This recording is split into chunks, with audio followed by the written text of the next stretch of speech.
Hey guys, आज हम करने वाले हैं class 10 science Olympiads chapter 7 reproduction in organisms part 4। तो गाइस स्टार्ट करते हैं क्वेश्चन नंबर 16 से। The given figure shows monthly changes in the human ovary during the reproductive cycle. ये जो हमारा फिगर है ये शो करता है मंथली चेंजेस ओवरी में रिप्रोडक्टिव साइकिल में। तो ये जो डायग्राम है ये है हमारा ओवम का। इसके अंदर हमारे पास 5 पार्ट हैं PQRST। सबसे पहले है पार्ट P। जो पार्ट P है इसका नाम है प्राइमरी फॉलिकल। तो पार्ट P है हमारा प्राइमरी फॉलिकल। इसके बाद है पार्ट Q। Q है हमारा ग्राफियन फॉलिकल। तो Q है हमारा ग्राफियन फॉलिकल। इसके बाद है R। जो हमारा R है ये है हमारा कॉर्पस ल्यूटियम। तो R है हमारा कॉर्पस ल्यूटियम। इसके बाद है S। जो हमारा S है ये है हमारा कॉर्पस एल्बिकन। और जो लास्ट है वो है हमारा T। जो हमारा T है ये है हमारा सेकेंडरी oocyte। तो सबसे पहले था P है हमारा प्राइमरी फॉलिकल, Q है हमारा ग्राफियन फॉलिकल, R है हमारा कॉर्पस ल्यूटियम, S है हमारा कॉर्पस एल्बिकेंस और जो T है ये है हमारा सेकेंडरी oocyte। तो सबसे पहले देखते हैं फॉलिकल और oocyte। जो हमारा फॉलिकल है इसके अंदर प्रेजेंट होता है oocyte। जो फॉलिकल है इसके अंदर प्रेजेंट होता है oocyte और जो oocyte है ये हमारा एक इमेच्योर सेल होता है। जो प्राइमरी फॉलिकल है इसके पास 2 लेयर होती हैं सेल्स की। इसके बाद हम बात करते हैं Q की यानी कि ग्राफियन फॉलिकल। जो हमारा प्राइमरी फॉलिकल है और ग्राफियन फॉलिकल हैं ये साथ मिलकर रिलीज़ करते हैं ईस्ट्रोजन, जो कि एक हार्मोन होता है फीमेल्स में। इसके बाद बात करते हैं R की। R है हमारा कॉर्पस ल्यूटियम और हमारे पास एक दूसरी टर्म है कॉर्पस एल्बिकेंस। जो हमारा कॉर्पस ल्यूटियम है ये हमारा डिग्रेड होकर बन जाता है कॉर्पस एल्बिकेंस और जो कॉर्पस एल्बिकेंस है ये हमारा एक स्कार होता है ओवम पर। तो कॉर्पस ल्यूटियम हमारा कन्वर्ट होता है या डिजेनरेट होता है कॉर्पस एल्बिकेंस में। जो हमारा कॉर्पस ल्यूटियम है यानी कि R, इसका काम होता है प्रोजेस्टेरोन को रिलीज़ करना। इसके बाद है सेकेंडरी oocyte। जो हमारा सेकेंडरी oocyte है इसके अंदर होती है मियोसिस प्यूबर्टी के बाद। जो हमारे मेल्स होते हैं उनके अंदर जो मियोसिस है वो स्टार्ट होती है प्यूबर्टी के बाद और जो फीमेल्स हैं उनके अंदर बर्थ के टाइम बहुत सारे ओवम होते हैं जिनके अंदर प्यूबर्टी के टाइम पर मियोसिस होती है। इसके बाद हमें दिया गया है which of the following statement is correct regarding the labelled structure. हमें बतानी है करेक्ट स्टेटमेंट। सबसे पहले है statement number first, before puberty only structure T undergoes meiosis. ये स्टेटमेंट है हमारी इनकरेक्ट। प्यूबर्टी के बाद में सेकेंडरी oocyte में मियोसिस होती है, लेकिन इसमें लिखा गया है बिफोर प्यूबर्टी, तो ये स्टेटमेंट है इनकरेक्ट। इसके बाद statement number B, the hormone produced by structure R stimulates the pituitary gland to secrete luteinizing hormone. इसमें लिखा गया है कि जो स्ट्रक्चर R है यानी कि कॉर्पस ल्यूटियम ये एक हार्मोन रिलीज़ करता है जो कि स्टिमुलेट करता है पिट्यूटरी ग्लैंड को और वो रिलीज़ करता है ल्यूटिनाइजिंग हार्मोन। ये स्टेटमेंट है हमारी इनकरेक्ट। जो पिट्यूटरी ग्लैंड है वो रिलीज़ करता है ल्यूटिनाइजिंग हार्मोन जो कि स्टिमुलेट करता है पार्ट R को और जो पार्ट R है वो हमारा रिलीज़ करता है प्रोजेस्टेरोन। लेकिन इसमें लिखा गया है पार्ट R रिलीज़ करता है हार्मोन जो कि स्टिमुलेट करता है पिट्यूटरी ग्लैंड को। ये स्टेटमेंट है इनकरेक्ट। इसके बाद statement number C, the hormone produced by structure S is responsible for development of female secondary sex characters. जो हमारा स्ट्रक्चर S है यानी कि कॉर्पस एल्बिकन्स ये रिलीज़ करता है हार्मोन जो कि हेल्प करता है फीमेल के सेकेंडरी कैरेक्टर्स में। ये स्टेटमेंट है हमारी इनकरेक्ट। जो पार्ट S है ये सिर्फ एक स्कार होता है और जो सेकेंडरी कैरेक्टर्स होते हैं फीमेल में वो हमारे होते हैं ईस्ट्रोजन के कारण जो कि रिलीज़ करते हैं P और Q। लेकिन इसमें लिखा गया है ईस्ट्रोजन रिलीज़ करता है स्ट्रक्चर S। ये स्टेटमेंट है इनकरेक्ट। इसके बाद statement number D, the hormone produced bye P and Q stimulates the proliferation of endometrial lining of the uterine wall. ये स्टेटमेंट है हमारी करेक्ट। पी और क्यू रिलीज़ करते हैं ईस्ट्रोजन, जो कि हेल्प करता है प्रोलिफरेशन में यूट्राइन वॉल की। प्रोलिफरेशन का मतलब सेल्स का इंक्रीज़ होना लार्ज नंबर में। तो यूट्राइन वॉल हमारी थिक होती है ईस्ट्रोजन की हेल्प से, जिनको रिलीज़ करते हैं पी और क्यू। ये स्टेटमेंट है करेक्ट। तो जो हमारा आंसर है वो है ऑप्शन नंबर डी। तो गाइज इसके बाद question number 17, refer to the given figure of lateral view of human male reproductive system and select the incorrect statement. हमारे पास है ह्यूमन मेल रिप्रोडक्टिव सिस्टम, हमें बतानी है इनकरेक्ट स्टेटमेंट। सबसे पहले statement number first, part e store sperms and secrets A fluid that nourishes them. जो part ई है ये हमारा स्टोर करता है स्पर्म्स और रिलीज़ करता है एक फ्लूइड जो हेल्प करता है उनके नरिशमेंट में। ये स्टेटमेंट है करेक्ट। इसके बाद statement number second, part F carries sperms from E. जो पार्ट एफ है ये है हमारी स्पर्म डक्ट जो कि कैरी करते हैं स्पर्म्स को ई में से। ये स्टेटमेंट भी है करेक्ट। इसके बाद statement number 3, part G produces 25% of the volume of semen and contains citric acid. जो हमारा पार्ट जी है ये प्रोड्यूस करता है 25% वॉल्यूम ऑफ सीमन। जो पार्ट जी है ये है हमारा सेमिनल वेसिकल, और इस स्टेटमेंट में 25% नहीं 60% आना था।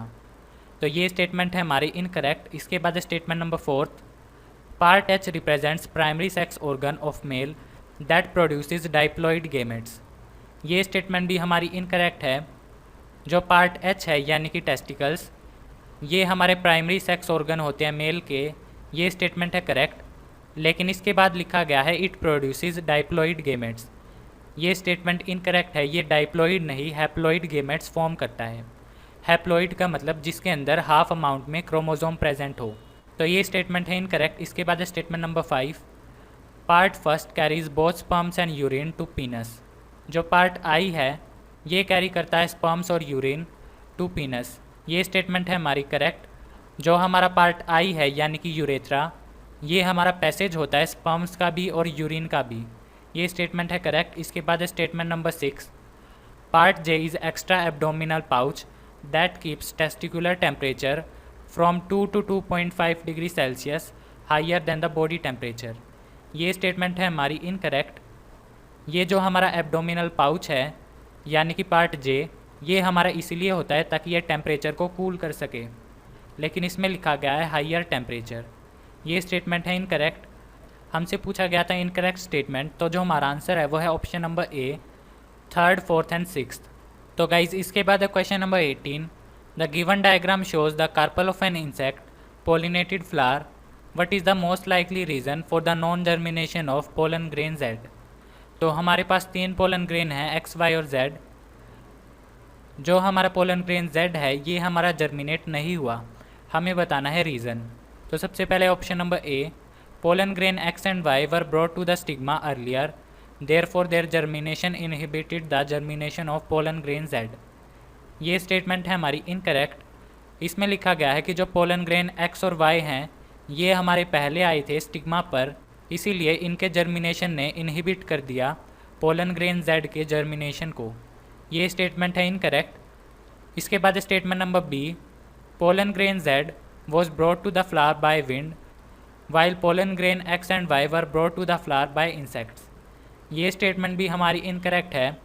जो हमारा पोलन ग्रेन है या तो वो विंड से आए या इंसेक्ट से, लेकिन उसका स्टिग्मा पर एंटर होना ज़रूरी है। इससे फ़र्क नहीं पड़ता कि वो हमारा विंड से आए या इंसेक्ट से। इसमें लिखा गया है पोलन ग्रेन जेड हमारा विंड से आया था, इसीलिए इसका जर्मिनेशन नहीं हुआ। ये स्टेटमेंट है इनकरेक्ट। इसके बाद statement number C, pollen grain Z lacks protrusions that allow it to adhere properly on to the stigma surface. इस स्टेटमेंट में प्रोट्रूजन का मतलब है कि जो हमारा पोलन ग्रेन है उसके ऊपर हेयरी स्ट्रक्चर्स नहीं हैं जिनकी वजह से वो स्टिग्मा पर स्टिक नहीं हो सका। ये स्टेटमेंट है हमारी इनकरेक्ट।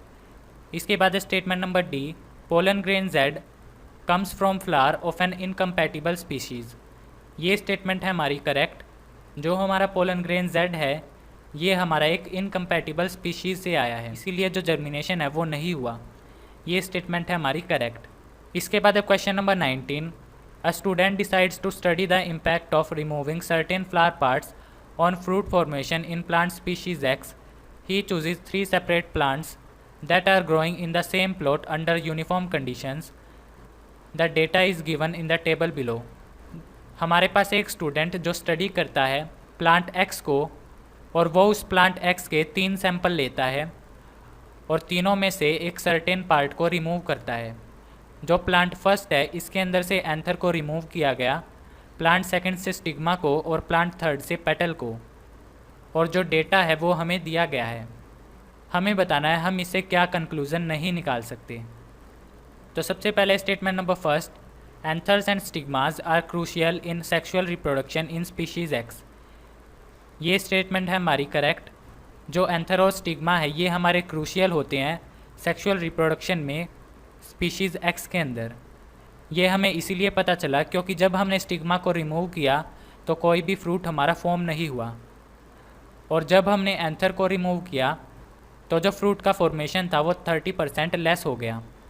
यानी कि एंथर और स्टिग्मा हमारे क्रूशियल होते हैं सेक्सुअल रिप्रोडक्शन में फ्लावर्स में। ये है हमारी करेक्ट कंक्लूज़न। इसके बाद statement B, pollen grains are probably unable to germinate if they land on other parts of carpel besides the stigma. इसमें लिखा गया है अगर पोलन ग्रेन्स हमारे स्टिग्मा के अलावा किसी और पार्ट पर लैंड करते हैं तो वो हमारे जर्मिनेट नहीं होंगे। ये स्टेटमेंट है हमारी करेक्ट। जो हमारा प्लांट सेकंड है इसके अंदर से हमने स्टिग्मा को रिमूव किया और कोई भी फ्रूट हमारा फॉर्म नहीं हुआ। इसका ये मतलब है कि फ्रूट को फॉर्म होने के लिए पोलन ग्रेन को स्टिग्मा पर लैंड होना ज़रूरी है। तो ये कंक्लूज़न है करेक्ट। इसके बाद C, species X is likely to be wind pollinated. ये भी हमारा करेक्ट है। जो स्पीशीज़ एक्स है ये हमारी विंड पोलिनेटेड हो सकती है।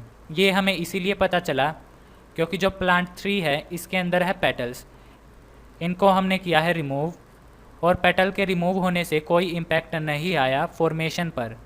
पेटल्स का काम होता है इंसेक्ट्स को अट्रैक्ट करना, लेकिन हमने पेटल्स को रिमूव किया है, उसके बाद भी जो फ्रूट का फॉर्मेशन है वो हमारा हो रहा है। इसका ये मतलब है कि पोलिनेशन हमारा विंड की हेल्प से होता है, जिसके लिए पेटल्स की ज़रूरत नहीं है। ये कंक्लूज़न है करेक्ट। इसके बाद D, species X relies completely on cross pollination.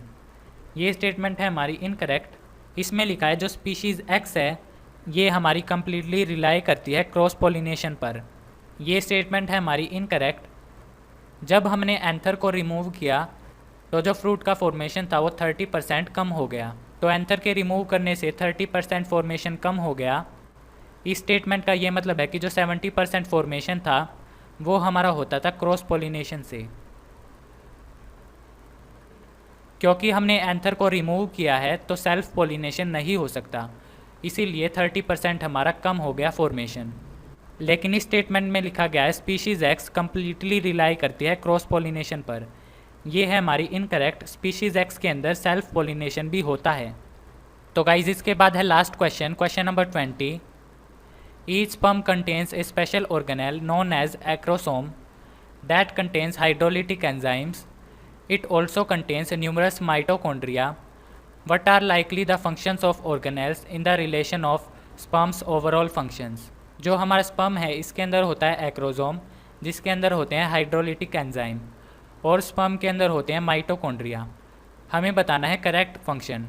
तो सबसे पहले ऑप्शन ए, एक्रोसोम के अंदर होता है हाइड्रोलिटिक एंजाइम्स, तो ये हमारे डाइजेस्ट करते हैं एग मेम्ब्रेन को ताकि वो ओवम के अंदर पेनिट्रेट कर सकें। ये स्टेटमेंट है हमारी करेक्ट। जो हमारी ओवम है इसके ऊपर एक स्पेशल लेयर होती है जिसको डाइजेस्ट करके जो स्पर्म है वो उसके अंदर एंटर करते हैं। तो जो हमारा एक्रोसोम है इसका काम होता है एग मेम्ब्रेन को डाइजेस्ट करना ताकि स्पर्म एंटर कर सके ओवम में। और जो हमारा माइटोकॉन्ड्रिया है ये एनर्जी देता है फ्लैजेलम को। फ्लैजेलम का मतलब जो हमारी टेल होती है स्पर्म की उसको हम कहते हैं फ्लैजेलम। जो फ्लैजेलम का मूवमेंट है उससे जो स्पर्म है वो आगे की तरफ मूव करता है, और ये जो एनर्जी है ये हमें मिलती है माइटोकॉन्ड्रिया से। ये भी है हमारा करेक्ट। तो जो हमारा करेक्ट ऑप्शन है वो है ऑप्शन नंबर ए। तो गाइज़ ये चैप्टर हुआ हमारा कंप्लीट। नेक्स्ट वीडियो में हम करेंगे चैप्टर नंबर 8।